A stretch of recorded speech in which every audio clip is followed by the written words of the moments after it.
Ahaan मोक्तेदा मिरेल giving cell YouTube channel असिगे माइकेदिकी मयामबु इकोकनोना तराम ओक्सरी मयामना हाइबिरकपगी मतुंग इना ngasi खुदोकी तरामरी सुबु सरुक खुदोल तमजनबगी दमक पुदुना लाक्सरे अदुम ओइनमक मयाम नुक्सिबिदुना channel असिबु subscribe तोबियु share तोबियु अमसुंग मयामगी मोट कमेंट हाइबिरमु हौजिक वरी असि मयाम पुन्ना तामिनरसि लेमबना करिकुंबा अमा निंगसिंगलकपगुम थोइबदा बाय मैखेत याउब्रा थोइबा पंथादना मैखेत अदु फुरी खाउदगी लौथुरई लेमबना मैखेत मचाक अहुम लौथोकलगा पुन्ना खेतुना उखादा लंगथरई मैखेत अदुगी मंगालना उखोंग अदुदा करिकुंबा मुशिन मुबा अमा लेप्तुना लैरिबा अदो उरे मखोय अनि छमतु चयुंगी मैखेत अदु थादाखिबदगिति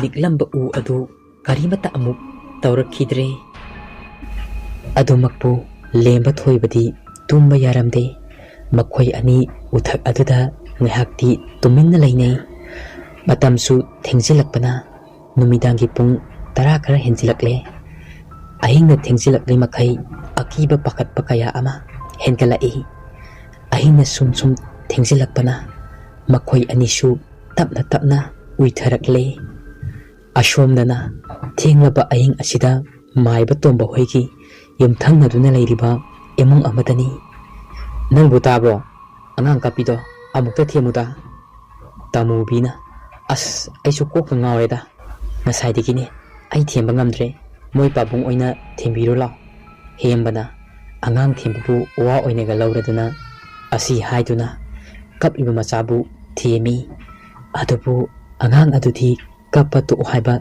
sungya yade makhoi gi thong adumda yengduna adumak kaptuna lei hembana isa thoi kapunuse hayeng nongalaga ngamuk mayam ama leibitoini nangi papana tose hembana fanakana themlusu angang adudi famung aduda famduna mamit aduna thonglomde yenglaga kaptuna adumak lei marol thokjuba anganga oibana themba ngamdaba haibado oire machagi mawong aduda hembasu jingnaba amadi boklakle mahakchu thonglomda yengthorakpadadi thongjin pan aduda mushin muba ama leptuna leiriba ado ore hemba khangprek khangi tamu bisu fuk hawbalai moi papung kaidorage hemba thonglomda makut thili tamu bisu yengthorai tamu bido hemigi matawduda fak nokthorai famungdagi kumthaduna thongjin adu tamna prap lai thongjin pangi faklangda yupi phuduna yaliba maki fanek amubado lawtharai fanek adu paiduna tung onthorai hembasu saurap tawna fanekpu adumaina yanabra angang sinna ngasadigi kaplibase nangdi khangpotene ko asi haiduna hemba maki nupida yenglakpadadi tamubiki matungda mushin muna masam ipha phana lepliba ado ure hemba sauramba maithong ado amuk hanjilli akiba amagal loinana hembana phamungi nakanda thariba table aduda lairiba lem ado tap paiduna thankatli ka adu pungan ngali tamubiki matungda lehoba adusu karimata amuk leiramdre tamubina kaidobirage hembana kikini haiduna a kaichu tawde ado nangi piase ngasidi mapanda yalamo ai isase yainadre tamubina as ai mapandaga thokpaga amuk ngamloiko ahingsida hembana lao ai ngaibike asi haiduna mapalda thoklai mapandadi nungsitna liri sitpaduna matai manau anisu ngai hakti apha phattaba phumnamak kaukthokthuna sumang aduda lairi hembana as nungsisidi yamna nungai aidi imungdaga changningdre tamubina tamo kadaidano makhol ama tarisibo hembana kai makholno tamubina mama tombo hoigida male kana oira chatno asi haiduna ꯃꯈꯣꯏꯒꯤ ꯁꯝꯕꯜ ꯃꯔꯨꯝ ꯑꯗꯨꯗꯒꯤ ꯃꯇꯩ ꯃꯅꯥꯎ ꯑꯅꯤꯅ ꯌꯦꯡꯉꯛꯏ꯫ ꯃꯥꯏꯕ ꯇꯣꯝꯕ ꯍꯣꯏꯒꯤ ꯁꯨꯃꯥꯡꯗ ꯃꯤꯁꯨ ꯃꯥꯟꯒꯨꯝ ꯇꯧꯕ ꯑꯅꯤ ꯑꯍꯨꯝ ꯂꯦꯞꯇꯨꯅ ꯂꯩꯕ ꯑꯗꯣ ꯎꯔꯦ꯫ ꯍꯦꯃꯕꯅ ꯃꯥꯃꯗꯨꯕꯨ ꯀꯩꯗꯧꯕ ꯌꯥꯎꯔꯕꯖꯥꯠꯅꯣ? ꯑꯁꯤ ꯍꯥꯏꯅꯅꯤꯡꯉꯩ ꯇꯥꯂꯛ ꯑꯁꯤꯗꯅꯤ ꯏꯃꯨꯡꯗꯒꯤ ꯑꯉꯥꯡꯅ ꯂꯥꯛꯇꯅ ꯀꯞꯄꯛꯏ꯫ ꯃꯇꯩ ꯃꯅꯥꯎꯁꯨ ꯒ꯭ꯌꯥꯟ ꯂꯥꯛꯄꯒꯨꯝ ꯐꯅꯦꯛ ꯑꯗꯨ ꯃꯄꯥꯟꯗ ꯌꯥꯜꯂꯝꯃꯒ ꯏꯃꯨꯡꯗ ꯆꯦꯟꯁꯤꯜꯂꯛꯏ꯫ ꯑꯉꯥꯡ ꯑꯗꯣ ꯐꯃꯥꯡꯗ ꯐꯝꯗꯨꯅ ꯃꯃꯤꯠ ꯎꯏꯁꯤꯟꯗꯨꯅ ꯀꯞꯇꯨꯅ ꯂꯩꯔꯝꯃꯤ꯫ ꯃꯆꯥꯅ ꯐꯃꯥꯡꯗ ꯐꯝꯗꯨꯅ ꯀꯞꯂꯝꯕꯗꯨꯗ ꯃꯈꯣꯏ ꯑꯅꯤꯗꯤ ꯄꯨꯡꯉꯛ ꯉꯛꯈ꯭ꯔꯦ꯫ ꯍꯦꯃꯕꯅ ꯆꯤꯡꯅꯕ ꯑꯃꯒ ꯂꯣꯏꯅꯅ "ꯅꯨꯄꯤ, ꯈꯣꯏꯖꯨ ꯂꯩꯈꯥꯝꯗꯣ ꯈꯔ ꯊꯥꯔꯛꯎ." ꯇꯥꯃꯨꯕꯤꯅ ꯈꯣꯏꯖꯨ ꯂꯩꯈꯥꯝ ꯊꯥꯔꯛꯄꯗꯒꯤꯗꯤ ꯀꯞꯂꯝꯕ ꯑꯉꯥꯡ ꯑꯗꯣ ꯑꯃꯨꯛ ꯆꯞ ꯂꯦꯞꯈ꯭ꯔꯦ꯫ ꯇꯧꯔꯤꯕ ꯃꯇꯧ ꯑꯁꯤꯗ ꯃꯈꯣꯏ ꯑꯅꯤꯗꯤ ꯑꯀꯤꯕ ꯑꯉꯛꯄ ꯑꯃꯒ ꯂꯣꯏꯅꯗꯨꯅ ꯂꯩꯈ꯭ꯔꯦ꯫ ꯃꯥꯏꯕ ꯇꯣꯝꯕꯁꯨ ꯈꯣꯡꯒ꯭ꯔꯥꯏ ꯆꯟꯅ ꯐꯝꯗꯨꯅ ꯃꯃꯤꯠ ꯎꯏꯁꯤꯟꯗꯨꯅ ꯂꯩꯔꯤ꯫ ꯂꯦꯝꯕꯒꯤ ꯃꯃꯥꯁꯨ ꯐꯛ ꯑꯗꯨꯗ ꯇꯨꯝꯂꯤ꯫ ꯅꯣꯡꯉꯥꯜꯂꯝꯗꯥꯏꯒꯤ ꯄꯨꯡ 3:30 ꯇꯥꯔꯛꯄ ꯃꯇꯝ ꯑꯗꯥꯏꯗꯅꯤ꯫ ꯂꯦꯝꯕ ꯑꯃꯁꯨꯡ ꯊꯣꯏꯕ ꯎꯊꯛ ꯑꯗꯨꯗ ꯑꯗꯨꯃꯛ ꯇꯨꯝꯂꯤ꯫ ꯃꯥꯏꯕ ꯇꯣꯝꯕꯅ "ꯏꯕꯨꯡꯉꯣ ꯂꯦꯝꯕ, ꯍꯧꯒꯠꯂꯣ, ꯍꯧꯒꯠꯂꯣ. ꯑꯌꯨꯛ ꯑꯉꯟꯕ ꯑꯁꯤꯗ ꯅꯈꯣꯏ ꯂꯩꯄꯨꯡ ꯈꯨꯟ ꯇꯝꯅ ꯆꯠꯂꯣ꯫ ꯉꯁꯤꯒꯤ ꯅꯨꯃꯤꯠꯁꯤꯗ ꯈꯨꯟ ꯑꯗꯣ ꯌꯧꯍꯧꯗ꯭ꯔꯕꯗꯤ ꯈꯨꯗꯣꯡꯊꯤꯕ ꯀꯌꯥ ꯑꯃ ꯁꯣꯏꯗꯅ ꯊꯣꯛꯂꯒꯅꯤ. ꯍꯧꯒꯠꯂꯣ, ꯍꯧꯒꯠꯂꯣ." ꯂꯦꯝꯕ ꯃꯃꯤꯠ ꯈꯪꯁꯤꯡ ꯆꯤꯡꯉꯛꯏ꯫ ꯂꯦꯝꯕꯅ ꯊꯣꯏꯕꯕꯨ ꯍꯧꯗꯣꯛꯏ꯫ ꯊꯣꯏꯕꯗꯤ ꯅꯤꯡꯉꯥꯏꯗꯅ ꯑꯗꯨꯃꯛ ꯇꯨꯝꯂꯤ꯫ ꯂꯦꯝꯕꯁꯨ ꯉꯥꯏꯍꯥꯛꯇꯤ ꯎꯪꯗꯨꯅ ꯐꯝꯗꯨꯅ ꯂꯩ꯫ ꯋꯥꯈꯜ ꯑꯃ ꯂꯥꯛꯄꯒꯨꯝ ꯎꯆꯥꯎ ꯑꯗꯨꯒꯤ ꯃꯇꯣꯟ ꯇꯝꯅ ꯀꯥꯔꯛꯏ꯫ ꯎꯊꯣꯟ ꯑꯗꯨꯗꯒꯤ ꯀꯣꯏꯌꯦꯡ ꯌꯦꯡꯉꯛꯏ꯫ ꯑꯗꯨꯕꯨ ꯅꯣꯡ ꯉꯥꯟꯗ꯭ꯔꯤꯕꯅꯤꯅ ꯀꯔꯤꯁꯨ ꯃꯌꯦꯛ ꯁꯦꯡꯅꯗꯤ ꯎꯗꯦ꯫ ꯂꯦꯝꯕ ꯎꯇꯣꯟ ꯑꯗꯨꯗꯒꯤ ꯎꯁꯥ ꯑꯃꯗ ꯉꯥꯏꯍꯥꯛ ꯐꯝꯊꯗꯨꯅ ꯂꯩ꯫ ꯃꯇꯝ ꯑꯗꯨꯗꯅꯤ ꯎꯈꯥꯔꯣꯝꯗꯒꯤ ꯅꯨꯄꯤ ꯑꯃꯅ ꯅꯤꯡꯉꯝꯗꯅ ꯀꯞꯄꯒꯤ ꯈꯣꯟꯖꯦꯜ ꯑꯃ ꯇꯥꯔꯛꯏ꯫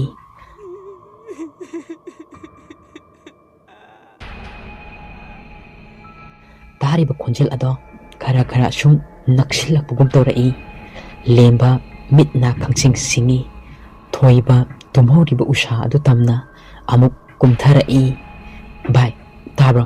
ꯍꯧꯒꯠꯂꯣ, ꯚꯥꯏ, ꯍꯧꯒꯠꯂꯣ." ꯍꯟꯗꯛꯇꯤ ꯊꯣꯏꯕꯁꯨ ꯃꯤꯠ ꯈꯪꯁꯤꯡ ꯁꯤꯡꯂꯛꯏ꯫ ꯂꯦꯝꯕꯅ "ꯚꯥꯏ, ꯂꯥꯛꯑꯣ, ꯎꯇꯣꯟꯗ ꯀꯥꯈꯠꯂꯁꯦ." ꯊꯣꯏꯕꯅ "ꯀꯩꯗꯧꯔꯒꯦ ꯚꯥꯏ?"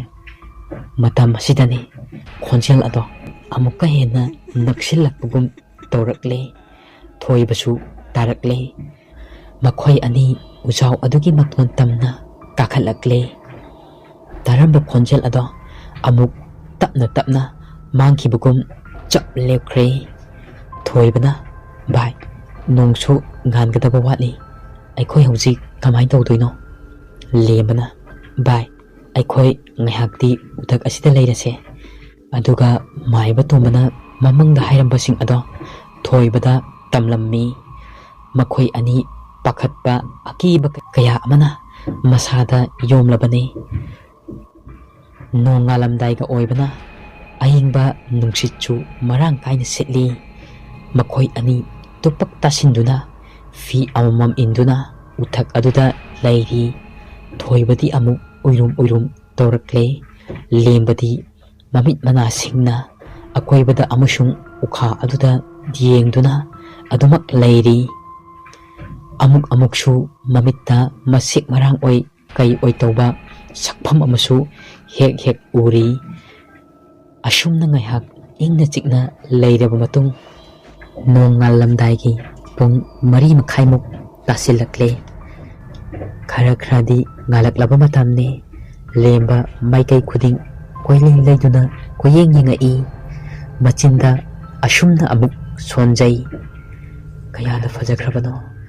ꯆꯤꯡ ꯂꯦꯝꯅ ꯆꯦꯟꯊꯔꯤꯕ ꯇꯨꯔꯦꯜ ꯃꯍꯥꯛꯁꯨ ꯆꯥꯎꯔꯕ ꯂꯤꯟ ꯑꯃꯒꯨꯝ ꯊꯦꯛꯅ ꯀꯣꯏꯅ ꯆꯦꯜꯂꯤ꯫ ꯁꯪꯕꯥꯟꯅꯔꯕ ꯎꯄꯥꯜ ꯋꯥꯄꯥꯜꯁꯤꯡꯁꯤꯅ ꯎꯃꯪ ꯑꯁꯤꯒꯤ ꯃꯒꯨꯟ ꯍꯥꯞꯂꯤ." ꯃꯇꯝ ꯑꯁꯤꯗꯅꯤ ꯂꯦꯝꯕ ꯀꯔꯤꯒꯨꯝꯕ ꯑꯃ ꯅꯤꯡꯁꯤꯡꯂꯛꯄꯒꯨꯝ ꯃꯍꯥꯛꯅ ꯁꯤꯔꯤꯕ ꯈꯨꯗꯣꯞ ꯑꯗꯨꯗ ꯌꯦꯡꯉꯛꯏ꯫ ꯈꯨꯗꯣꯞ ꯑꯗꯨꯁꯨ ꯑꯉꯥꯡꯕꯅ ꯃꯆꯨ ꯑꯣꯏꯅ mangal naina ngalakle. Kari khalurabano khangde khudok ado makuttagi lauthoraki. Nahanmoidi lauthokpa yakhidaba khudok ado ngasidi irai laina lauthoraki. Lemba khudok ado paiduna akoibada michanana koying yengai. Mamai lay layduna sum yengakpada sing adugi mapa yorokpadani khudok adugi machu ado asangbo lai. Lembasu ingak ngakna khudok aduda amuk munna yengi. Sing adugi mapadagi amuk lautharakpadani khudok ado angang machuda amuk hanjilai. Nongsu fajana ngalaklabani. Lemba pung kaya tarage haiduna yengi. Pung manga taduna layramle. Lembana thoibabu hongdorai. Bai tabro thoibasu mikap khangthok tholai. Nongsu pungan ngalamba aduda thoiba atiyada yengai. Atiyadasu nong kharadi mangli tauri. Lembana bai aikhoi kumlase. Thoibadi nong ngalasi fau masada akibadi leiri. Lembana haimanbadagi makhoi ani u adudagi kumtharakle. Makha yaurabada thoibado ngaihakti akoibada koyeng yengi. Lembana bai lao haiduna thoibabu chingduna ching adu tamna karakle. Ashomdana hembaga tamubigasu nganta hugatle. Ngarang tawkibasing aduda makhoi anisu maiba tombagi yumda gari thokpagi haiduna wari sanarami. Hembana ai ngahak chapirukhige nang angangsiga fajana leiramuko. Asi haiduna hemba mayumdagi thoklakle. Mahakna thoklakpada ngarang mapanda yanduna thamlamba fanek amuba ado leiramdre. Hemba tamubina lausilamgadra khanduna thongalomda thoklakle. Yum thangnajarabasu ingkhol chauna leinabanina kharadi adumak lapnai. Hemba maiba tombagi thongal yoksilakle. Ingkhol sambalga itek-tekna turap tawna leiramba aduda machinda sonjai. Sambal singsisu sembidra malene. Mamasibu masangamdraba jatla. Asi haiduna sambal sing ado semi. Sum semlakpada uchuk ama I taiduna leiramba aduda hemba khangprek khangi. As kanagi inoside. Asi haiduna maiba tombagi ingkholomda amuk yengai. Ingkholgi mafam ayambasu napi mongsung kayana leiri. Hek yengbada wakhalda karigumba amadi phawgadabagi mawongni. Hembasu masada hainadaba kharasu asum poi. Asumna maiba tombagi yum lomda changakle. Sumang yorakpadadi maiba tomba hoigi sumangi polangko aduda ngarang makhoigi mapanda yalamba fanek amuba ado yanduna leirami. Hemba ingak ngakna polangko adu tamna brap changsilai. Fi adugi manak yorakpadani tunglomdagi mi ama chenchilakpagum sanil ama fanglai. Hemba mamai fat leithoi. Adubu tunglomdadi kanasu leiramde. Tauribasing aduda hemba masada hainadaba kharadi asum phawi.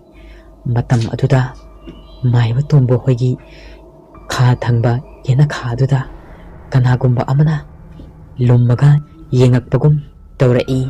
Hemasu yena kha tamna changlai. Adubu amuk kanasu leiramde. Talak asidane hembagi langbanda pop tharai. Hemba khangprek khangna mamai leithorai. Maiba tombana ibungo kai thabaki lapano.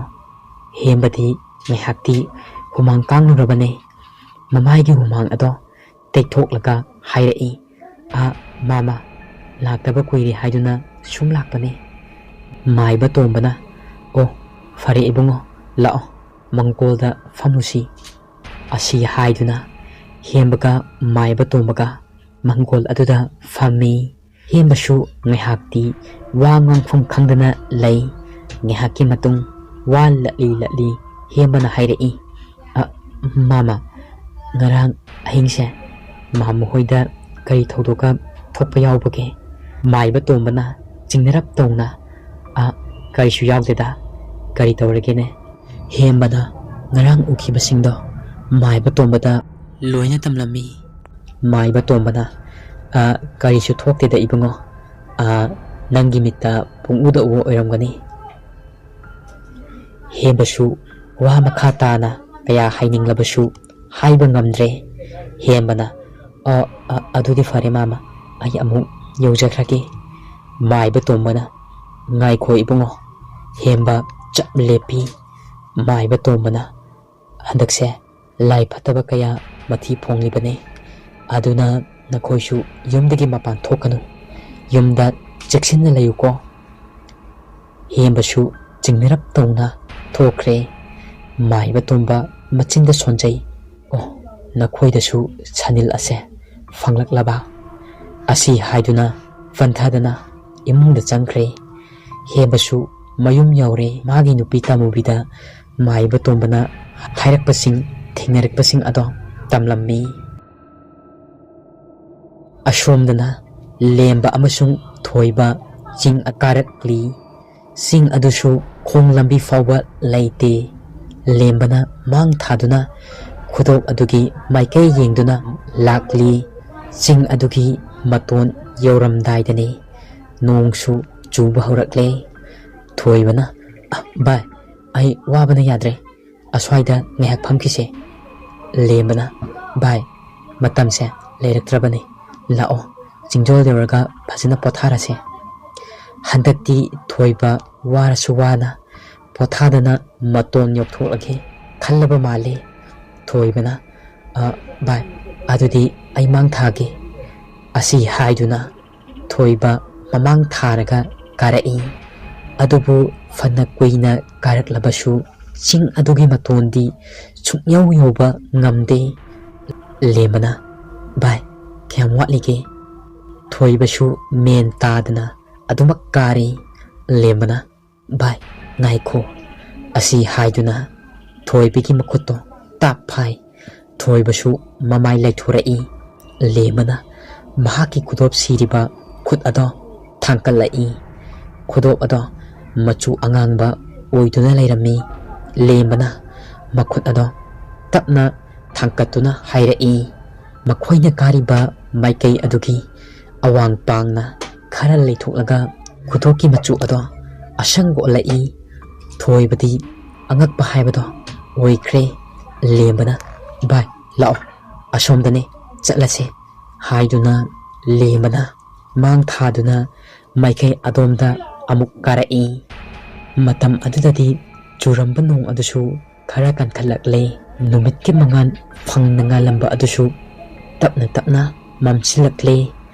ꯊꯣꯏꯕꯗꯤ ꯃꯁꯥꯗ two ꯆꯨꯡꯕ ꯍꯧꯔꯛꯂꯕꯅꯤ꯫ ꯂꯦꯝꯕꯗꯤ ꯀꯔꯤꯁꯨ ꯇꯧꯗꯕꯒꯨꯝ ꯑꯗꯨꯃꯛ ꯀꯥꯔꯤ꯫ ꯃꯇꯝ ꯑꯗꯨꯗꯅꯤ ꯊꯣꯏꯕꯒꯤ ꯇꯨꯡꯗ ꯀꯅꯥꯒꯨꯝꯕ ꯑꯃꯅ ꯏꯟꯅꯔꯛꯄꯒꯨꯝ ꯁꯅꯤꯜ ꯑꯃ ꯐꯪꯂꯛꯏ꯫ ꯈꯣꯡꯊꯥꯡ ꯑꯗꯨꯒꯤ ꯇꯨꯡ ꯏꯟꯅ ꯄ꯭ꯔꯦꯛ ꯄ꯭ꯔꯦꯛ ꯂꯥꯎꯅ ꯃꯈꯣꯜ ꯑꯃꯁꯨ ꯇꯥꯔꯛꯏ꯫ ꯊꯣꯏꯕꯗꯤ ꯇꯨꯡ ꯑꯣꯟꯊꯣꯛꯇꯨꯅ ꯌꯦꯡꯅꯤꯡꯂꯕꯅꯤ, ꯑꯗꯨꯕꯨ ꯇꯨꯡꯗ ꯑꯃꯨꯛ ꯀꯔꯤ ꯂꯩꯔꯝꯒꯗꯒꯦ ꯍꯥꯏꯗꯨꯅ ꯇꯨꯡꯗꯤ ꯑꯣꯟꯊꯣꯛꯂꯝꯗꯦ꯫ ꯑꯁꯨꯝꯅ ꯉꯥꯏꯍꯥꯛꯇꯤ ꯑꯗꯨꯃꯛ ꯀꯥꯔꯤ꯫ ꯃꯇꯝ ꯑꯗꯨꯗꯅꯤ ꯆꯠꯂꯝꯕ ꯂꯦꯝꯕꯗꯣ ꯆꯞ ꯂꯦꯞꯄꯤ꯫ ꯊꯣꯏꯕꯗꯤ ꯁ꯭ꯋꯥꯏ ꯂꯥꯎꯏ꯫ ꯊꯣꯏꯕꯅ, ꯚꯥꯏ, ꯀꯩꯗꯧꯔꯒꯦ?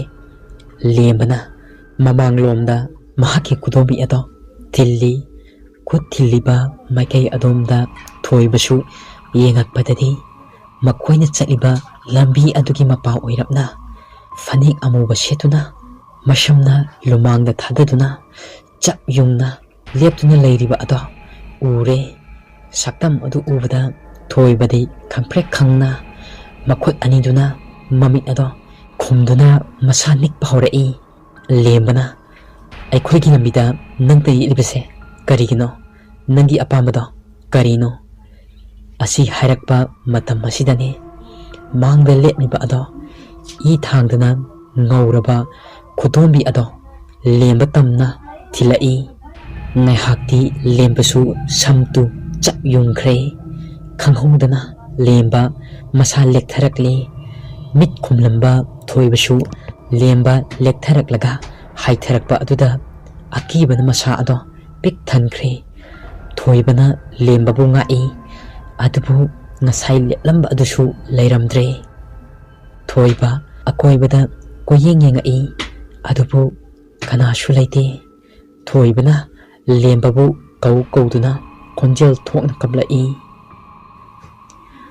ꯑꯁꯣꯝꯗꯅ ꯃꯥꯏꯕ ꯇꯣꯝꯕꯁꯨ ꯈꯣꯡꯒ꯭ꯔꯥꯏ ꯆꯟꯅ ꯃꯤꯠ ꯎꯏꯁꯟꯅ ꯐꯝꯂꯝꯕꯗꯒꯤ ꯂꯦꯛꯊꯔꯛꯏ ꯂꯦꯝꯕꯒꯤ ꯃꯃꯥꯅ ꯆꯦꯟꯁꯤꯟꯗꯨꯅ ꯏꯁꯤꯡ ꯊꯥꯗꯨꯅ ꯂꯥꯛꯅꯩ ꯃꯥꯏꯕ ꯇꯣꯝꯕ ꯒ꯭ꯌꯥꯟ ꯈꯔ ꯑꯃꯨꯛ ꯇꯥꯔꯛꯂꯦ ꯂꯦꯝꯕꯒꯤ ꯃꯃꯥꯅ ꯑꯣꯖꯥ ꯀꯔꯤ ꯇꯧꯕꯤꯔꯒꯦ ꯃꯥꯏꯕ ꯇꯣꯝꯕꯅ ꯏꯕꯦꯝꯃ ꯏꯕꯨꯡꯉ ꯂꯦꯝꯕꯗꯣ ꯑꯁꯤ ꯍꯥꯏꯔꯛꯄꯒ ꯂꯦꯝꯕꯒꯤ ꯃꯃꯥꯗꯤ ꯄꯥꯈꯠꯄꯅ ꯃꯁꯥꯗꯣ ꯂꯩꯕ ꯌꯥꯗ꯭ꯔꯦ ꯑꯣꯖꯥ ꯏꯆꯥꯕꯨ ꯀꯔꯤ ꯊꯣꯛꯂꯕꯒꯦ ꯃꯥꯏꯕ ꯇꯣꯝꯕꯅ ꯇꯞꯊꯈꯣ ꯃꯍꯥꯛꯄꯨ ꯀꯟꯅꯕ ꯍꯣꯠꯅꯕꯗꯅꯤ ꯑꯩꯁꯨ ꯒ꯭ꯌꯥꯟ ꯃꯥꯡꯂꯤꯕꯁꯦ ꯑꯗꯨꯕꯨ ꯍꯧꯖꯤꯛꯇꯤ ꯀꯔꯤꯁꯨ ꯊꯣꯏꯗꯣꯛꯄ ꯇꯧꯒꯗꯕ ꯃꯥꯟꯗꯦ ꯏꯕꯦꯝꯃ ꯑꯩꯈꯣꯏ ꯏꯁꯣꯔ ꯈꯣꯏꯔꯝꯁꯤ ꯑꯁꯣꯝꯗꯅ ꯊꯣꯏꯕꯅ ꯂꯦꯝꯕꯕꯨ ꯏꯁꯤꯡ ꯊꯥꯔꯒ ꯂꯥꯛꯅꯔꯛꯄꯗꯒꯤ ꯂꯦꯝꯕꯁꯨ ꯒ꯭ꯌꯥꯟ ꯈꯔ ꯇꯥꯔꯛꯂꯦ ꯊꯣꯏꯕꯅ ꯚꯥꯏ ꯇꯥꯕ꯭ꯔꯣ ꯚꯥꯏ ꯅꯪ ꯒ꯭ꯌꯥꯟ ꯇꯥꯔꯕ꯭ꯔꯣ ꯂꯦꯝꯕ ꯒ꯭ꯌꯥꯟ ꯈꯔ ꯇꯥꯔꯛꯂꯕꯁꯨ ꯉꯥꯏꯍꯥꯛꯇꯤ ꯇꯔꯪ ꯆꯠꯂꯤ ꯃꯃꯤꯠꯇ ꯀꯔꯤꯒꯨꯝꯕ ꯑꯃ ꯎꯕꯒꯨꯝ ꯃꯆꯤꯟꯗ ꯁꯣꯜꯂꯤ ꯑꯩ ꯀꯤꯌꯦ ꯅꯪ ꯆꯠꯈ꯭ꯔꯣ ꯑꯩꯒꯤ ꯅꯥꯛꯇ ꯂꯥꯛꯀꯅꯨ ꯊꯣꯏꯕꯁꯨ ꯂꯦꯝꯕꯒꯤ ꯃꯇꯧꯗꯨꯗ ꯑꯀꯤꯕꯗꯤ ꯁꯨꯝ ꯍꯦꯟꯖꯤꯜꯂꯛꯏ ꯊꯣꯏꯕꯅ ꯚꯥꯏ ꯚꯥꯏ ꯍꯥꯏꯗꯨꯅ ꯑꯃꯨꯛ ꯏꯁꯤꯡ ꯑꯗꯣ ꯂꯦꯝꯕꯒꯤ ꯃꯀꯣꯛꯇ ꯊꯥꯏ ꯍꯟꯗꯛꯇꯤ ꯂꯦꯝꯕ ꯒ꯭ꯌꯥꯟ ꯐꯖꯅ ꯇꯥꯔꯛꯂꯦ ꯊꯣꯏꯕꯅ ꯃꯅꯥꯛꯇ ꯂꯩꯔꯝꯕ ꯑꯗꯨꯗ ꯂꯦꯝꯕꯁꯨ ꯄꯨꯛꯅꯤꯡ ꯅꯨꯡꯁꯤꯅ ꯊꯣꯏꯕꯗ ꯀꯣꯜꯂꯒ ꯀꯞꯆꯔꯛꯏ ꯚꯥꯏ ꯅꯪ ꯂꯩꯔꯝꯕꯒꯤꯅꯤꯀꯣ ꯑꯩꯅ ꯉꯁꯤ ꯐꯥꯎꯕ ꯍꯤꯡꯂꯤꯁꯦ ꯊꯣꯏꯕꯁꯨ ꯄꯨꯛꯅꯤꯡ ꯅꯨꯡꯁꯤꯗꯨꯅ ꯃꯇꯥꯎꯕꯨ ꯀꯣꯟꯗꯨꯅ ꯀꯞꯃꯤꯟꯅꯔꯝꯃꯤ ꯋꯥꯔꯤ ꯑꯁꯤꯒꯤ 14 ꯁꯨꯕ ꯁꯔꯨꯛ ꯃꯇꯥꯡ ꯑꯁꯤꯗ ꯂꯣꯏꯖꯔꯦ ꯋꯥꯔꯤ ꯑꯁꯤ ꯄꯥꯊꯣꯛꯆꯕ ꯃꯇꯝꯗ ꯁꯣꯏꯈꯤꯕ ꯉꯥꯝꯈꯤꯕ ꯀꯌꯥ ꯌꯥꯎꯔꯕꯁꯨ ꯃꯌꯥꯝꯅ ꯉꯥꯛꯄꯤꯌꯨ ꯑꯗꯨꯝ ꯑꯣꯏꯅꯃꯛ ꯃꯌꯥꯝꯅ ꯅꯨꯡꯁꯤꯕꯤꯗꯨꯅ ꯆꯦꯅꯦꯜ ꯑꯁꯤꯕꯨ ꯃꯇꯝ ꯄꯨꯝꯅꯃꯛꯇ ꯁꯄꯣꯔꯠ ꯇꯧꯕꯤꯌꯨ